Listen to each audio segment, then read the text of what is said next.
Next up, we have a conversation about gender in media. Joe, if you could run the first video.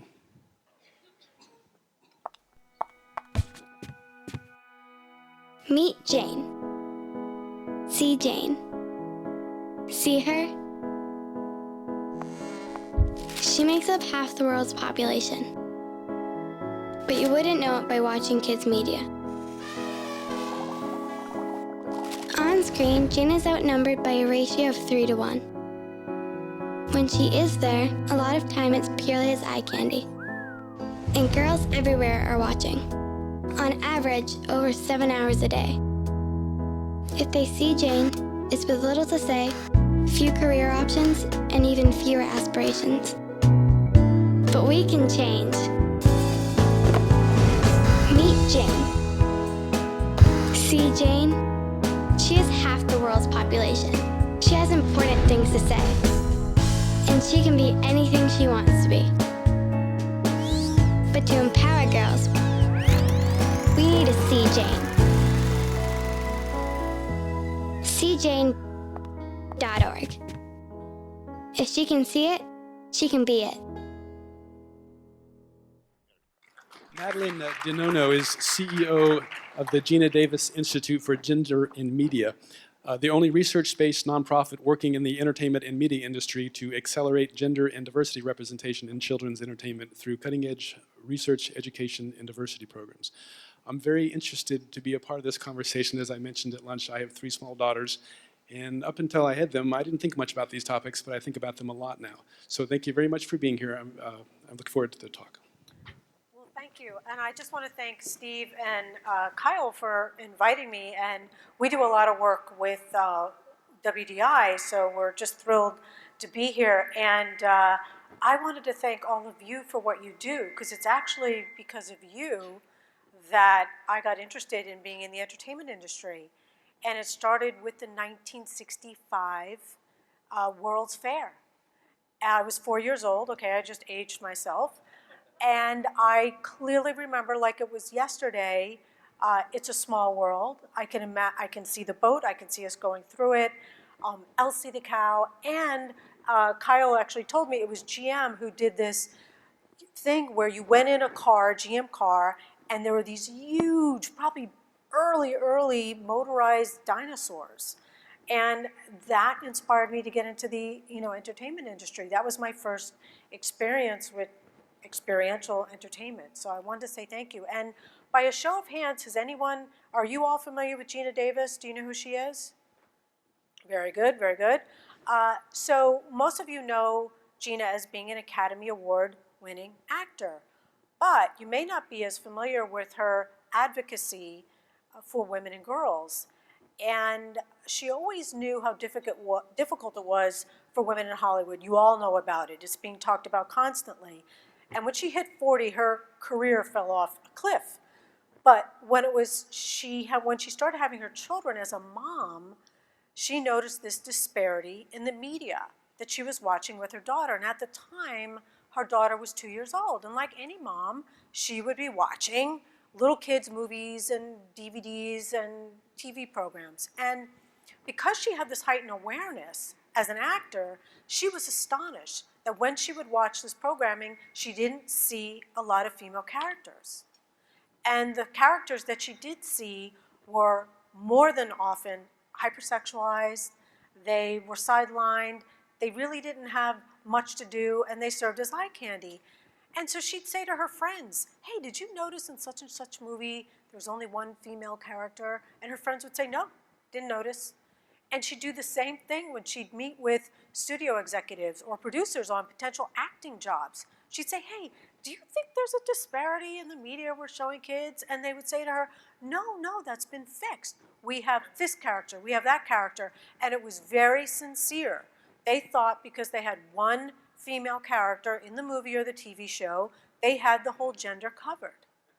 And so she realized then, well, no one's seeing what I see. So I think I need this thing, what's this thing called data? What's this thing called research? And she raised a boatload of money, and it took her about 2 years for the first study, which was done by a wonderful researcher out of USC Annenberg, Dr. Stacy Smith, and it proved her observations to be correct, that we have this huge gender disparity in the media that we're showing our youngest kids. And I really want to take a page, from Anthony, because we say if she can see it, she can be it. And he's saying one moment of inspiration can change the world.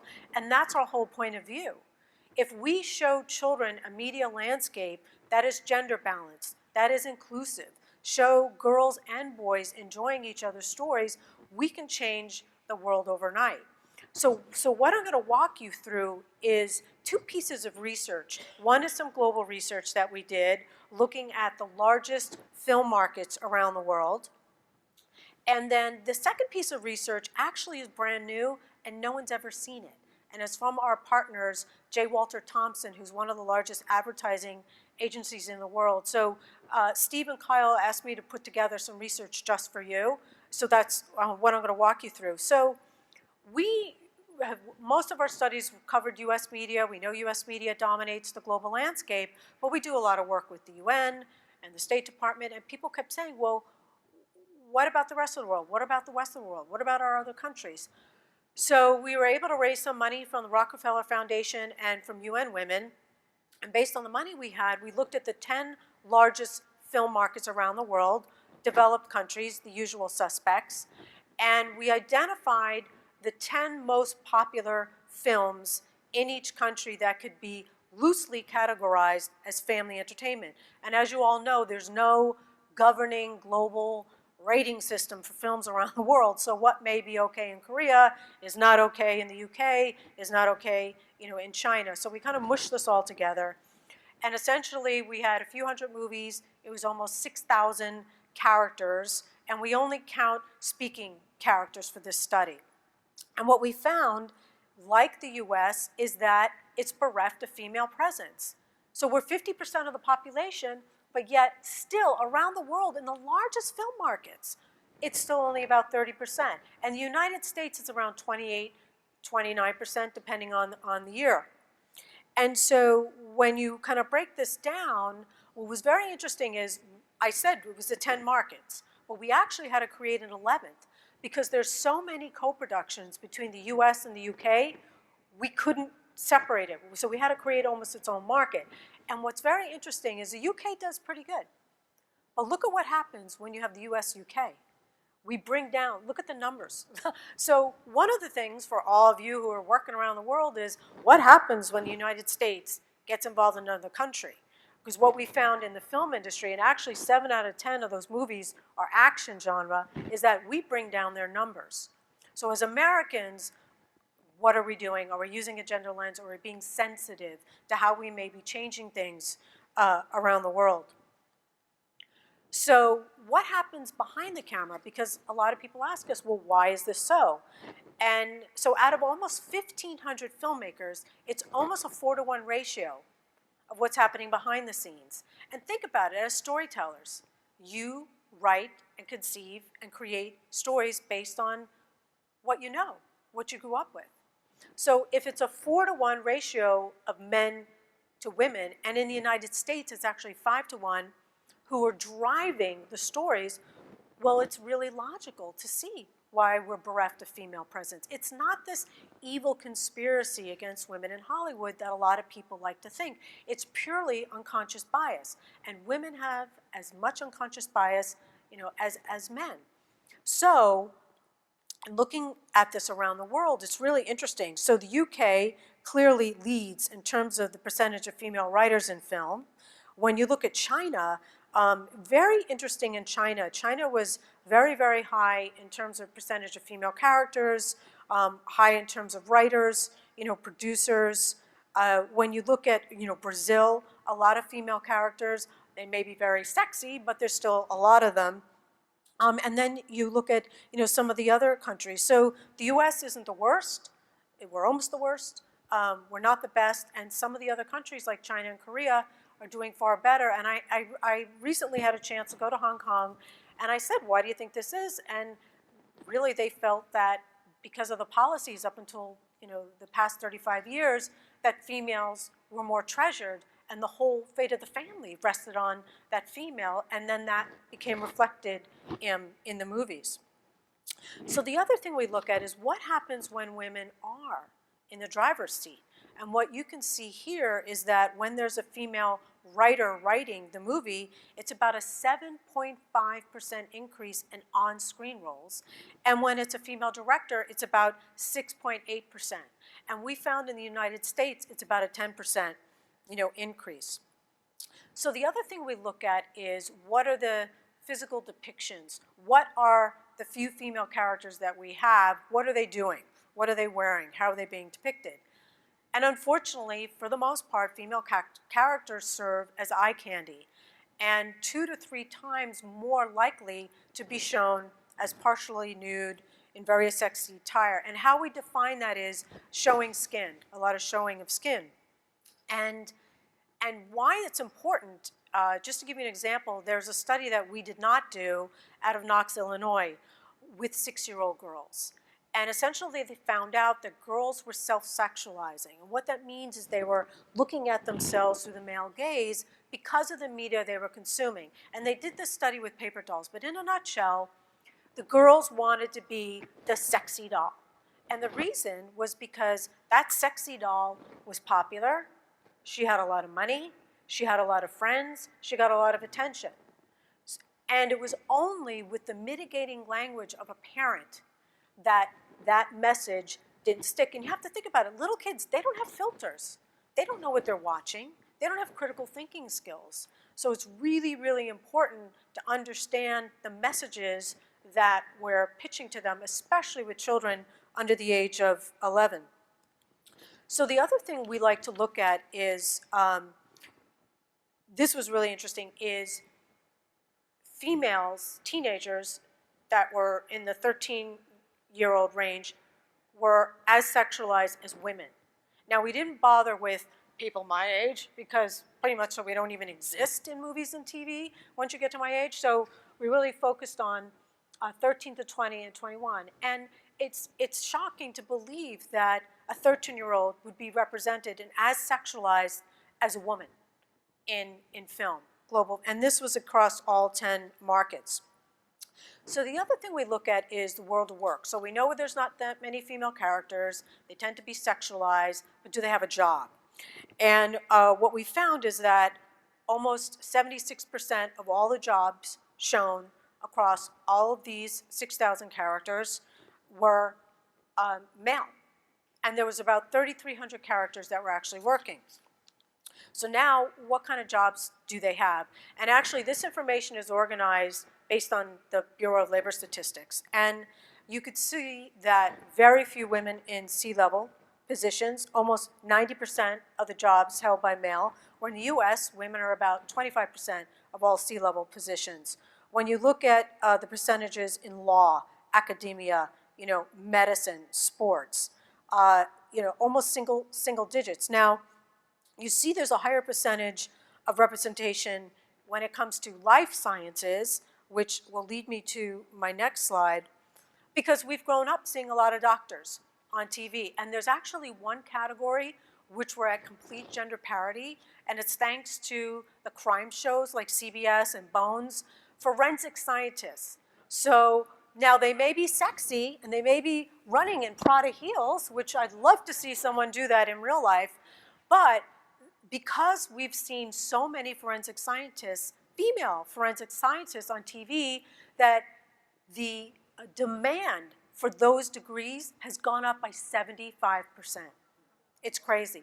But the problem is, as you all know, you've heard the president talk about it, Obama, that in 2020 we're going to have a few million jobs just in the United States that we can't fill because none of our children, boys or girls, are pursuing careers in STEM. So when you do look at the other life science, besides life sciences, you look at computer science, engineering, we're not showing our children that they can go into these fields.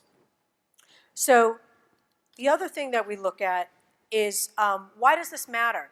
Now, this is some brand new research that we put these slides together for you because Kyle and Steve were very interested in China, India, and Saudi Arabia. So J. Walter Thompson has a project called Female Tribes.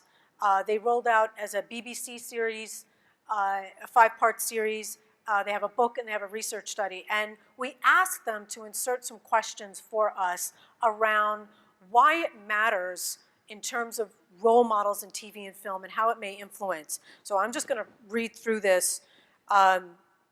Is it important for women to step up as mentors for younger women? Clearly, across the board, the high percentages. I'm going to jump down to the fourth one. I'd like to see more inclusion of female achievement in history books. Again, 90%. And this study was nearly 5,000 women in 9 countries around the world. I just pulled out these 3 because of a lot of the businesses that you all are looking at. I think it's great to see more female superheroes in movies on TV. And again, you can see very high percentages. So then we kind of looked at is how important, and this gets to the so what, how important do you think it is to show female role models in film, TV? 97%, 95%, 83% across the board. It's never been a better time to be a woman, very high percentages. Femininity is not a weakness, it's a strength. Again, almost 100%. So then now we broke it out by country. So this is, let me move this forward. Is this China? Oh, hang on. Okay. So now we're just going to look at China, we're going to look at India, we're going to look at Saudi Arabia. So in China, 57% of Chinese women said that female role models in TV and film have inspired them to be more assertive. That has inspired them to be more proactive in terms of discrimination and inspired them to take up a hobby. And then in terms of India, what I thought is just over a quarter of Indian women said that female role models in TV and film inspired them to take a risk in their life and also leave abusive relationships. So I thought that was really important coming out of India. And then in terms of Saudi Arabia, 44% of Saudi Arabian women said that female role models in film and TV inspired them to be more ambitious. So what do we do with this research? We use the research as a way to talk to executives like yourselves, studios, networks. We really focus as more of a B2B than a B2C. We're more interested in getting to the writers and producers and the people that are making decisions about the content, because when you think about gender disparity, out of the top 10 business categories, law, academia, politics, women are still only about 17 to 20%. That's all, that's as far as we've gotten. But out of those business categories, it could take hundreds of years for us to have more than 18% women in Congress. But in media, media is the only business sector, media and entertainment is the only business sector we can change overnight, because we're creating fictional worlds. We can create attractions, we can create movies where 50% of all the presence is female, 50% of the boardroom, the women on boards, our CEOs are female. We can control it. It's the only business sector out there that we can do that. So we use the research, we do presentations like this, we do consulting, and that's how we've inspired a lot of change. One movie I'll give you, we don't usually talk about what we do, but when it has been public, we can. There was a movie that came out from Sony Animation called Hotel Transylvania, and the producer was halfway done with the movie, and as any of you know who work with animation, it takes a long time for animation to be done, and she was so inspired by what we did, she said, oh my God, how do I get more female characters into this movie? And they had scenes where they had flying witches and hags, and she said, just triple up the witches, triple up the hags. And she was actually able to change the movie, and Pixar, Monsters University, Dan Scanlon's the director, and after hearing us speak, he went back and made sure that 50% of the movie was female, because it's on a college campus. And he made sure that it was 50% female sororities. And there's a new TV show, are any of you watching a TV show called Empire? So Wendy Calhoun's one of the writers, and she heard us speak, and they were thinking about adding a new character this season, and they were calling it Rich White Man. And it was supposed to be a venture capitalist, and she thought, well, could it be a woman? And she went and did her research and found binders full of female venture capitalists, and she went into the writer's room, And when they balked at her, they're like, "Oh, we can't make a women venture capital." Here they are. Here's all the real women around the world. And that character is being played by an actor by the name of Marissa Tomei. That's her character, and that came directly, because of our work. So we did a survey after a few years to measure our impact and said, look, we know you're going to use the research. We know you're going to share the research, but what exactly are you doing? And 68% said they changed 2 or more of their projects, and 41% said they changed 4 or more of their projects. And we said, well, what exactly did you do? And they said, well, we took some non-speaking characters and gave them some dialogue. We hired more female crew. We put some more clothes on the character. We gave them a job. So that's how we work. That's how we're making an impact. But in terms of the why this is so important, I want to show you a video kind of out of the mouths of babes on how this impacts our children. So maybe we can roll that final video. This is the story of a Harvard mathematician and a Boston baker. Can you guess what they're like, based on just their stories? Guess who? The mathematician and the baker.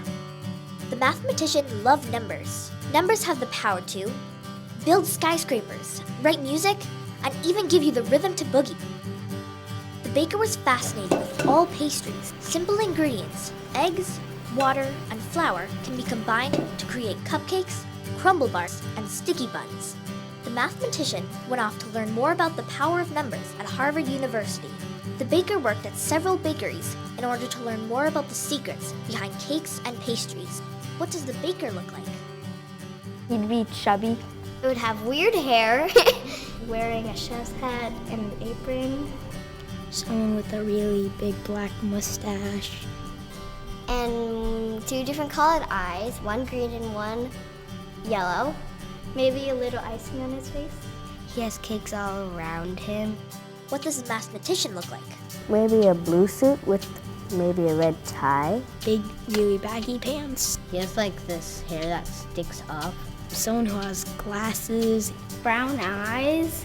She would have braces. Meet the mathematician. Meet the baker. Meet Joanne. Nuh-uh. Wait, so she's both of them? How can they be the same persons? Joanne never let people tell her she couldn't be what she wanted to be. She successfully opened up a business and uses math to make delicious treats in her bakery. Can a girl be both a baker and a mathematician? I don't know. No. Maybe. To be able to bake, you need to know how to do math to measure. Chefs need to learn math so they can execute things properly. Today, we guessed that the mathematician and baker were both boys.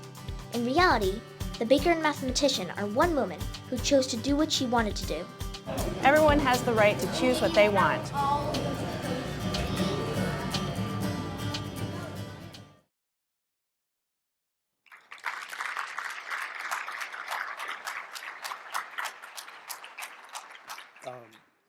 I showed that video to all 3 of my girls individually and my wife. Thank you for that. That's great. Questions? Yes, Ariel.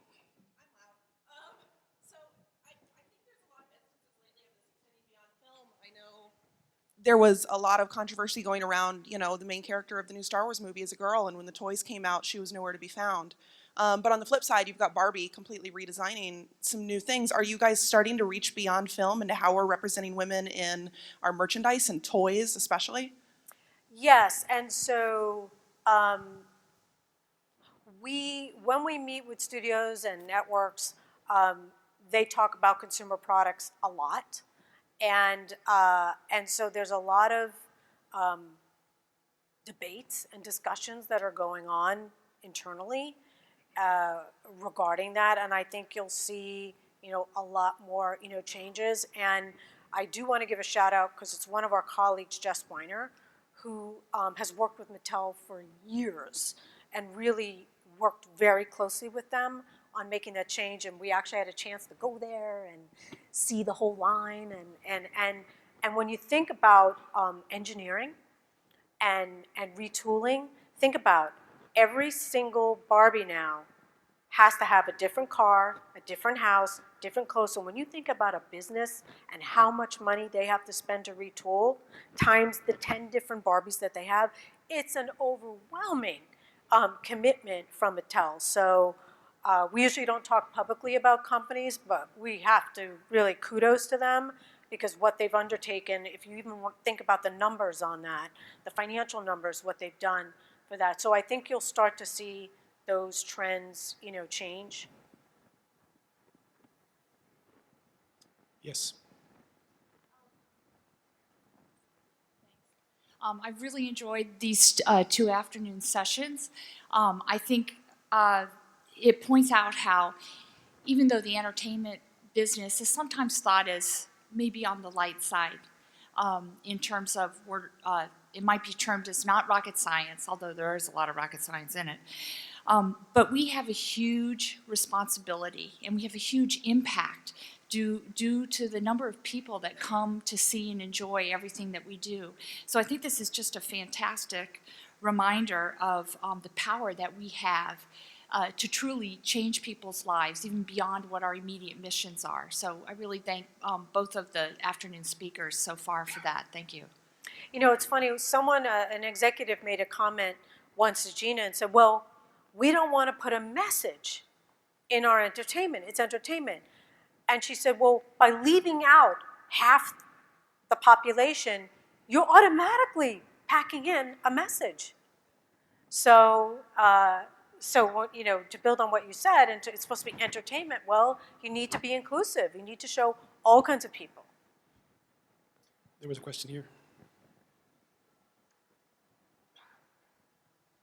First off, thank you very much for coming out today. I'm a parent of a 4-year-old girl who, like many of us with kids, probably consume a little too much media in our busy lifestyle. And it's shocking how affected they are day to day, just on the different content and things that they see. It's really surprising and shocking. Have you guys ever thought of doing some sort of rating or social media kind of push rating of individual programs to help parents and other people help decide what their children watch, especially their parents of girls, so that they can see that more equally? So we decided we have a certain way of operating.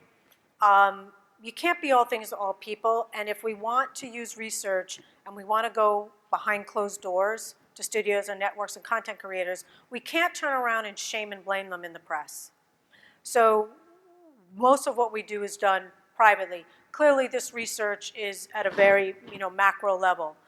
So we don't call out individual. We'll support if there's a great show, a great Suffragette, Supergirl, Brave, Inside Out, etc. We'll get behind and we showcase the positive, but we don't talk about the negative. We do that privately behind closed doors. However, for parents, there's 2 resources that you should use. They don't really focus on gender. One focuses on gender, one doesn't. One is called A Mighty Girl, and they do reviews of books and videos and everything you could possibly think of for girls. And I think they're great. They have a free website, free app. And then the other is Common Sense Media. And one of the things that Common Sense Media is just adding now is character traits. Courage, bravery, different kind of character traits that they're adding. So they're still not doing gender. We've been after them for years to do that. But those are 2 really good resources. Another question. Chris. Representation in media and message is one thing, but when you design an experience with the family and girls and boys, there's a lot of experiences out there that are boyish, but it always comes in the creative meetings of what do we design for an experience of girls? What's missing out there? What do you advise on working with that designing experience, and how much do you measure and explore that? So we haven't done specific research study around attractions. However, when you think about, say, Star Wars and some of those attractions, it's important that girls see troopers and they can play with and be a Jedi Knight, as well. And because you're dealing with fictional worlds, I wouldn't look at it as girl-boy anymore. I mean, look at what Harrods in England is doing, where it's gender neutral, and look at Toys R Us, and some of the big toy retailers are now doing more gender neutral kind of toy aisles. You have the same opportunity. If it's a parent and they have 3 kids and it's a mix of boys and girls, how are you making that experience be attractive for both of them? Because even if it's climbing or whatever it is, if the girl can see whoever it is running the attraction be female, they'll be interested in it because, wow, I haven't seen that. And for little boys, it's cool. It's like, hey, she's cool. She's doing things that are cool. Because little boys don't care. They really don't care. A lot of that comes, much later on in terms of when they're socialized. So it doesn't have to be the pink and blue, kind of thing, at all. And there's nothing wrong with pink. I mean, we have no issues with pink. It's just what else is there? So I think in looking at, who's running, is there human intervention? Or is it animation? Or is it robotics? Or, whatever you're doing, I think there's an opportunity to put in female presence. Even if you were doing something around the Civil War, there are plenty of women who helped out in the Civil War. You have a 16-year-old who rode far, she did a ride that would blow Paul Revere away. I think she rode on her horse 40 miles to warn her father, who was in the military. I can't think of her name, but everybody only knows about Paul Revere. So again, I think no matter what point in history, even if you were doing something historical, you can still infuse it with female presence. Until I had daughters, I didn't know you could have an entire load of just pink laundry. I didn't know that was one of the options. I thought it was light and dark. You made an interesting comment. You said that the media industry is the only industry that the change could happen quickly. You cited some examples. In all these other industries that it's going to go be glacial speed. What do you think is going to affect those other, and how can you affect those other industries, do you think? Well, in our theory of everything, we believe that media has a huge impact, media and entertainment. So our kids, and this isn't our numbers, this came from Common Sense Media and the Kaiser Family Foundation, kids are engaging with media 7 to 10 hours a day. More than sleeping, more than church, more than school, more than anything. And so when we look at generationally, all we've ever grown up with is a world that is bereft of female presence.